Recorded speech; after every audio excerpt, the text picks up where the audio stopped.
In this video, I'll show you how to add a shortcut in Google Chrome. Let's get started. First, open Google Chrome on your computer. Next, go to the website you want to add as a shortcut and copy its URL from the address bar. Now, open a new tab in Chrome. On the Chrome homepage, you'll see an option called Add Shortcut. Click on Add Shortcut. A pop-up window will appear. Here, enter the name of the website. Then, paste the URL you copied earlier. After that, click on Done. Your shortcut will now appear on the Chrome New Tab page. You can click on it anytime to quickly open that website.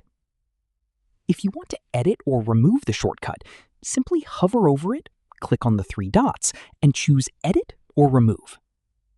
And that's it. That's how you can easily add a shortcut from the Chrome New Tab page. If you found this video helpful, don't forget to like the video, subscribe to our channel, and press the bell icon for more tutorials.